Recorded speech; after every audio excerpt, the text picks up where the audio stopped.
Operation Pulwama ಆರಂಭಗೊಂಡಿದೆ. ಮೂವರು ಉಗ್ರರನ್ನ ಸೇನೆ ಮತ್ತು ಪೊಲೀಸರು ಸುತ್ತುವರೆದಿದ್ದಾರೆ. ಓರ್ವನನ್ನ ಹೊಡೆದುರುಳಿಸಿದ ಇಂಡಿಯನ್ ಆರ್ಮಿ. ಉಗ್ರ ಆಸಿಫ್ ಶೇಖ್ ಮುಘಾಮ ಗುಂಡೇಟಿಗೆ ಬಲಿಯಾಗಿದ್ದಾನೆ. ಪಹಲ್ಗಾಮ್ ದಾಳಿಯ ಮೋಸ್ಟ್ ವಾಂಟೆಡ್ ಉಗ್ರ ಈತ. ಪಹಲ್ಗಾಮ್ ದಾಳಿ ನಂತರ ಮನೆಯನ್ನ ಧ್ವಂಸ ಮಾಡಲಾಗಿತ್ತು. ಸದ್ಯ ಬೆಳಗ್ಗೆಯಿಂದ ಈ ಒಂದು ದಾಳಿ ನಡೀತಾ ಇದ್ದು. ಅಂದ್ರೆ ಉಗ್ರರನ್ನ ಸದೆಬಡಿಯುವಂತಹ ದಾಳಿಯಲ್ಲಿ ಸೇನೆ ಮತ್ತು ಪೊಲೀಸರು ನಿರತರಾಗಿದ್ರು.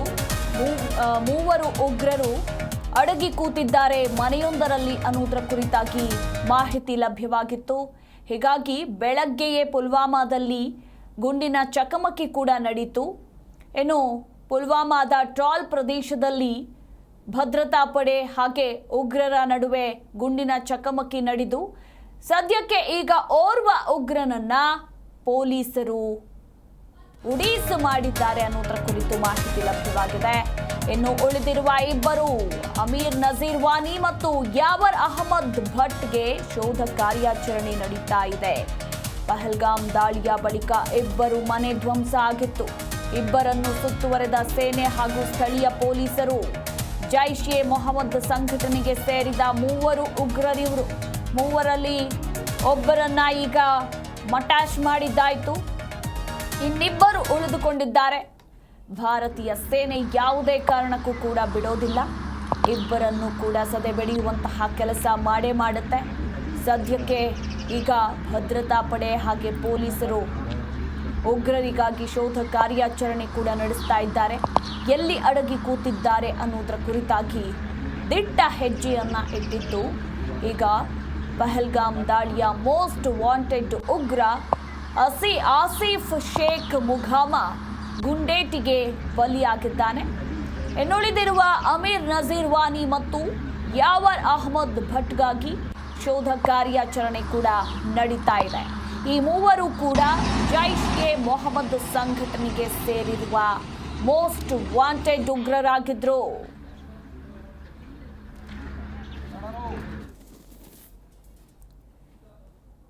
ಈ ಕುರಿತು ಇನ್ನೂ ಹೆಚ್ಚಿನ ಡೀಟೇಲ್ಸ್ ಕೊಡ್ತಾರೆ ನಮ್ಮ ಪ್ರತಿನಿಧಿ ಪ್ರಶೋಭ್. ಬೆಳ್ಳಂಬೆಳಗ್ಗೆನೆ ಪುಲ್ವಾಮಾದಲ್ಲಿ ಗುಂಡಿನ ಚಕಮಕಿ ನಡೀತು. ಸದ್ಯ ಅವಿತು ಕುಳಿತಿದ್ದಂತಹ ಮೂವರ ಉಗ್ರರ ಪೈಕಿ ಒಬ್ಬರನ್ನ ಈಗ ಆರ್ಮಿ ಬಲಿ ಪಡೆದುಕೊಂಡಿದೆ. ಇನ್ನಿಬ್ಬರಿಗಾಗಿ ಶೋಧ ಕಾರ್ಯಾಚರಣೆ ಕೂಡ ನಡೀತಾ ಇರುವಂತದ್ದು. ಈ ಬಗ್ಗೆ ಹೆಚ್ಚಿನ ಡೀಟೇಲ್ಸ್. ಮಧುಮಾಲ, ಈ ಸದ್ಯಕ್ಕೆ ನೋಡೋದಾದ್ರೆ ಈಗ ಜಮ್ಮು ಕಾಶ್ಮೀರದ ಕಣಿವೆಯಲ್ಲಿ ಒಂದಷ್ಟು ಸ್ಲೀಪರ್ ಸೆಲ್ಸ್ ಇತ್ತು ಅಂತ ಈಗಾಗಲೇ ವರದಿಗಳು ಬಂದಿತ್ತು. ಸೊ ಈ ಒಂದು ಸ್ಲೀಪರ್ ಸೆಲ್ಸ್ಗಳನ್ನ ಹುಡುಕಿ ಪತ್ತೆ ಹಚ್ಚಿ ಒಂದಷ್ಟು ಟೆರರಿಸ್ಟ್ಗಳನ್ನ ಅವರ ಜಾಗಕ್ಕೆ ಕಳಿಸುವಂತ ಪ್ರಯತ್ನನ ಈಗಾಗಲೇ ಆರ್ಮಿಯನ್ನ ಮಾಡ್ತಾ ಇದೆ.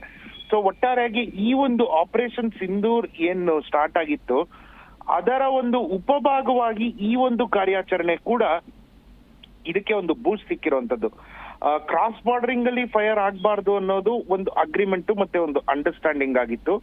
ಸೊ ಈ ಒಂದು ಕ್ರಾಸ್ ಬಾರ್ಡರ್ ಫೈರಿಂಗ್ ನ ಹೊರತುಪಡಿಸಿ ದೇಶದ ಆಂತರಿಕ ವ್ಯವಸ್ಥೆಯಲ್ಲಿ ಯಾರ್ಯಾರು ಉಗ್ರರು ಇಲ್ಲಿ ನಮ್ಮ ದೇಶದಲ್ಲಿ ಅಡ್ಕೊಂಡು ಕೂತಿದಾರೋ ಅವ್ರಿಗೆಲ್ಲ ಅವರ ಜಾಗಕ್ಕೆ ಸೇರಿಸುವಂತದ್ದು ಈಗ ಆರ್ಮಿ ಅವರ ಮುಖ್ಯ ಉದ್ದೇಶ ಆಗಿದೆ. ಸೊ ಈ ಹಿನ್ನೆಲೆಯಲ್ಲಿ ಕಾಶ್ಮೀರದ ಡೀಪ್ ವ್ಯಾಲಿಗಳಲ್ಲಿ ಯಾರು ಸ್ಲೀಪರ್ ಸೆಲ್ ಆಗಿ ಒಂದಷ್ಟು ಟೆಂಟ್ ಗಳನ್ನ ಹಾಕೊಂಡು ಈ ಮುಂಚೆ ಈ ಒಂದು ಕ್ರಾಸ್ ಬಾರ್ಡಿಂಗ್ ಫೈರಿಂಗ್ ಅಲ್ಲಿ ಒಂದಷ್ಟು ಜನ ನುಡ್ಸ್ಕೊಂಡು ಬಂದಿದ್ದಾರೆ ಅಂತಾನು ಕೂಡ ಕೆಲ ಇಂಟೆಲಿಜೆನ್ಸ್ ಮಾಹಿತಿ ಇದೆ. ಆದ್ರೆ ಅವ್ರಿಗೆ ಕಂಪ್ಲೀಟ್ ವಾಚ್ ಅಲ್ಲಿ ಇಟ್ಟಿದ್ದಾರೆ. ಈ ಆರ್ಮಿ ಅವ್ರದ್ದು ಒಂದಷ್ಟು ಆಪರೇಷನ್ ನೋಡ್ತಾ ಬಂದ್ರೆ ಅವರು ಬಿಟ್ಟು ಹೊಡೆಯೋ ಅಂತ ಒಂದು ಟ್ಯಾಕ್ಟಿಕ್ ನ ಯೂಸ್ ಮಾಡ್ತಾರೆ. ಯಾಕೆ ಅಂತ ಹೇಳಿದ್ರೆ ಅವರು ಯಾರ್ಯಾರ ಜೊತೆ ಟಚ್ ಇರ್ತಾರೆ ಅನ್ನೋದು ಒಂದೇ ಇದ್ರಲ್ಲಿ ಗೊತ್ತಾಗ್ಬಿಡುತ್ತೆ. ಸೊ ವೈಪ್ ಆಫ್ ಮಾಡ್ಬೋದು ಅಂತ ಈಗ ಆರ್ಮಿ ಅವರ ಮೇಲೆ ಸಾಕಷ್ಟು ಭರವಸೆ ಇದೆ.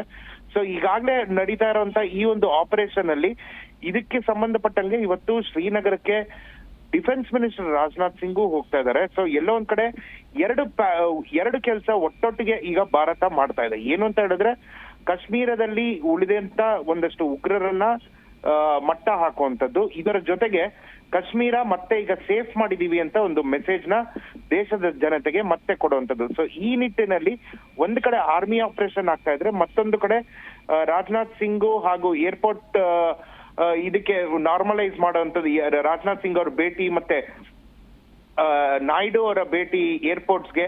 ಸೊ ಇವೆಲ್ಲ ಎಲ್ಲೋ ಒಂದ್ ಕಡೆ ಒಂದು ನಾರ್ಮಲ್ ಇದೆ, ಮತ್ತೆ ಏನೇ ಪ್ರಾಬ್ಲಮ್ ಇದ್ರೂ ಅಲ್ಲಿ ಆರ್ಮಿ ನಿಮ್ಮ ಬೆಂಬಲಕ್ಕೆ ಇದೆ ಅನ್ನೋಂತ ಒಂದು ಮೆಸೇಜ್ ಕೊಡಕ್ಕೆ ಈಗಾಗಲೇ ಭಾರತ ಮುಂದಾಗಿದೆ ಮಧುಮಾಲ. ಪ್ರಶೋಭ್, ಈಗ ಈ ಮೂವರು ಅಡಗಿ ಕೂತಿದ್ರಲ್ಲ, ಇವರ ಜೊತೆ ಇನ್ನೂ ಒಂದಷ್ಟು ಮಂದಿ ಇದ್ರ ಅನ್ನೋ ಅನುಮಾನ ಕೂಡ ಈಗ ಮೂಡಿ ಬರ್ತಾ ಇದೆ. ಅಂಡ್ ಇಷ್ಟು ದಿನಗಳ ಕಾಲ ಅವರು ಅಲ್ಲಿ ಹೇಗೆ ಸರ್ವೈವ್ ಆದ್ರು ಅಂತ, ಅಂದ್ರೆ ಸೇನೆಯ ಕಣ್ತಪ್ಪಿಸಿ, ಭದ್ರತಾ ಪಡೆಯ ಕಣ್ತಪ್ಪಿಸಿ ಅಂತ ಹೇಳಿ. ಮಧುಮಾಲ, ಈ ಕಾಶ್ಮೀರ ಅನ್ನೋದು ಅವ್ರಿಗೆ ಒಂದು ರೀತಿ ಗಜ್ವಾಯ್ ಹಿಂದ್ ಅಂತ ಅವ್ರು ಕರೀತಾರೆ. ಸೊ ಈ ಒಂದು ಕಾಂಟೆಕ್ಸ್ಟ್ ಅಲ್ಲಿ ಅವ್ರಿಗೆ ಕಾಶ್ಮೀರದ ಮೇಲೆ ಸಾಕಷ್ಟು ಹೋಲ್ಡಿಂಗು ಈ ಹಿಂದೆ ಇದ್ದದಂತ ನಾವು ನಿರಾಕರಣೆ ಮಾಡಕ್ಕಾಗಲ್ಲ. ಸೊ ಈ ಹಿನ್ನೆಲೆಯಲ್ಲಿ ಅಲ್ಲಿ ಇರುವಂತ ಲೋಕಲ್ ಸಪೋರ್ಟ್ ಇದೆಯಾ ಇಲ್ವಾ ಅನ್ನೋಂತ ಡಿಬೇಟ್ ಮುಂದಕ್ಕೆ ಬಂದ್ಬಿಟ್ಟಿದೀವಿ.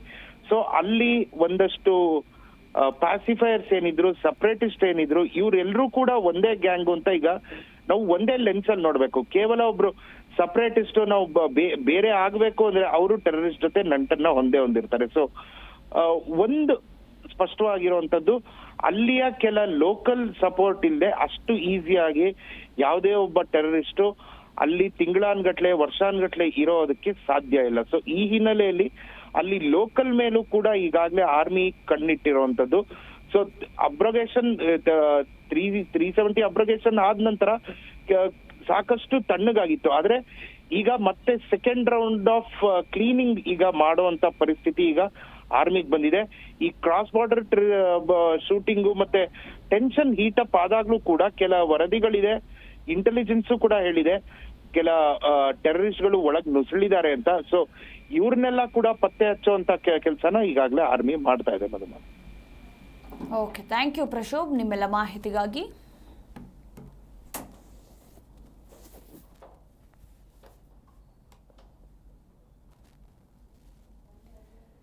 ಸದ್ಯ ಈ ಪಹಲ್ಗಾಮ್ ಘಟನೆ ಆದ ನಂತರ ಕಣಿವೆಯ ಗಡಿ ಜಿಲ್ಲೆಗಳಲ್ಲಿ ಜನಜೀವನ ಯಥಾಸ್ಥಿತಿಗೆ ಮರಳ್ತಾ ಇದೆ. ಅಂದ್ರೆ ಕದನ ವಿರಾಮ ಘೋಷಣೆಯಾದ ನಂತರ ಕಣಿವೆ ಗಡಿ ಜಿಲ್ಲೆಗಳಲ್ಲಿ ಜನಜೀವನ ಯಥಾಸ್ಥಿತಿಗೆ ಮರಳ್ತಾ ಇದೆ.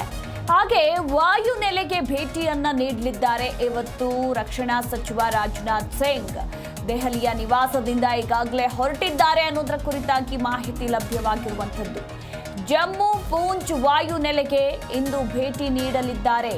ಪಾಕ್ ದಾಳಿ ಬಗ್ಗೆ ಸಂಪೂರ್ಣ ಮಾಹಿತಿಯನ್ನ ಪಡೆದುಕೊಳ್ಳಲಿರುವ ರಕ್ಷಣಾ ಸಚಿವ ರಾಜನಾಥ್ ಸಿಂಗ್.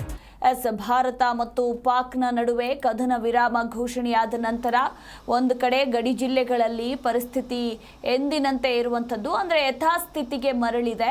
ಇನ್ನು ಇದೇ ಸಂದರ್ಭದಲ್ಲಿ ರಕ್ಷಣಾ ಸಚಿವರು ಭದ್ರತಾ ಪರಿಸ್ಥಿತಿಯನ್ನ ಪರಿಶೀಲನೆ ನಡೆಸಲಿದ್ದಾರೆ ಅನ್ನೋದರ ಕುರಿತು ಮಾಹಿತಿ ಇರುವಂಥದ್ದು. ಹಾಗೆ ಇವತ್ತು ವಾಯುನೆಲೆಗೂ ಕೂಡ ಭೇಟಿಯನ್ನ ಕೊಡ್ತಾ ಇದ್ದಾರೆ. ಈಗಾಗಲೇ ದೆಹಲಿಯ ನಿವಾಸದಿಂದ ರಾಜನಾಥ್ ಸಿಂಗ್ ಹೊರಟಿದ್ದಾರೆ. ಜಮ್ಮು ಮತ್ತು ಪೂಂಚ್ ವಾಯುನೆಲೆಗೆ ಇವತ್ತು ಭೇಟಿಯನ್ನ ಕೊಡ್ತಾ ಇದ್ದು ಪಾಕ್ ದಾಳಿ ಬಗ್ಗೆ ಸಂಪೂರ್ಣ ಮಾಹಿತಿಯನ್ನ ಅವರು ಪಡೆದುಕೊಳ್ಳಲಿದ್ದಾರೆ.